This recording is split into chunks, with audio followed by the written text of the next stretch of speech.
అతడు రథసారథి, కానీ సమస్త జీవుల జీవన మార్గదర్శి.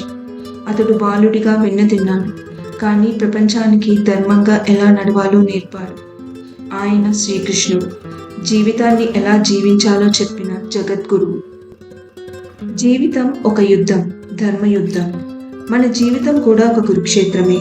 ప్రతిరోజు మనం మంచి చెడు మధ్య యుద్ధం చేస్తుంటాం. శ్రీకృష్ణుడు అర్జునుడికి ఒక మాట చెప్పారు: నీ పని నీవు చేయి, ఫలితాన్ని ఆశించకు. ఈ ఒక్క వాక్యం జీవితాన్ని మార్చేస్తుంది. మనం మన కర్మలపైనే దృష్టి పెట్టాలి, ఫలితాలపైన కాదు. విరోధులను ప్రేమించు, మనస్సాక్షితో జీవించు. శత్రువు అంటే రాక్షసుడు కాదు, మన లోపాన్ని ఎత్తి చూపే వ్యక్తులే అసలైన గురువులు. శ్రీకృష్ణుడు శిశుపాలుని 100 సార్లు క్షమించాడు. అంటే శత్రువు ఉన్నా మనం మన స్థాయిని తగ్గించుకోకూడదు. క్షమించే శక్తి నిజమైన బలం. మానసిక శాంతి అనేది బాహ్య ప్రపంచంలో కాదు, మన మనసుల్లో ఉండాలి. శ్రీకృష్ణుడు గోపికలతో క్రీడించాడు, కానీ ఒక్క క్షణం కూడా ధర్మాన్ని మరువలేదు. ఆయన జ్ఞానం, వినయం, సరదా అన్నింటినీ సమతుల్యంలో ఉంచాడు. మన జీవితాల్లో కూడా ఒకే సమయం మీద బాధలు, ఆనందాలు కలగలిసే ఉంటాయి. శాంతి అనేది బయట పరిస్థితుల్లో కాదు, మన మనసుల్లో ఉండాలి. ఎవరిని పట్టుకోవద్దు, ఆత్మ నిర్భరంగా ఉండు.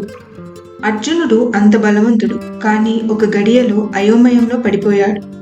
ఆ సమయంలో శ్రీకృష్ణుడు అటుగా చూస్తూ ఇలా అన్నాడు: నీ నిర్ణయం నీవే తీసుకో, నేను నిజాన్ని మాత్రమే చెప్పగలను. మన జీవితంలో కూడా ఎంతో మంది అభిప్రాయాలు చెబుతారు, కానీ నిర్ణయం మాత్రం మనదే కావాలి. అసలు విజయం అంటే ఏమిటి? అసలైన విజయం ఎవరినైనా ఓడించడం కాదు, మన అహంను ఓడించడమే నిజమైన గెలుపు. శ్రీకృష్ణుడు ఎప్పుడూ ముందుండలేదు. ఆయన సారథిగా ఉండి అర్జునుడిని ముందుకి నడిపించాడు. మన జీవితంలో మనం కూడా ఇలా ఆత్మసాక్షిగా ఉండాలి. ముందు నడవడమే కాదు, ముందున్న వారికి దారి చూపడమే అసలైన గొప్పతనం. శ్రీకృష్ణుని జీవితం మనకు నేర్పిన పాఠాలు.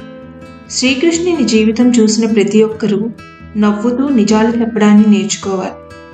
వేడుకగా ఉండడం, బాధ్యతగా ఉండడం ఆయన నుంచి నేర్చుకోవాలి. ఆయన కేవలం దేవుడు మాత్రమే కాదు, మార్గదర్శకుడు. మీ జీవితంలో ఎప్పుడైనా మార్గం కనిపించకపోతే ఒకసారి శ్రీకృష్ణుడి మాటలు చదవండి. అవి గుణాలు కాదు, గమ్యం చూపించే దీపాలు.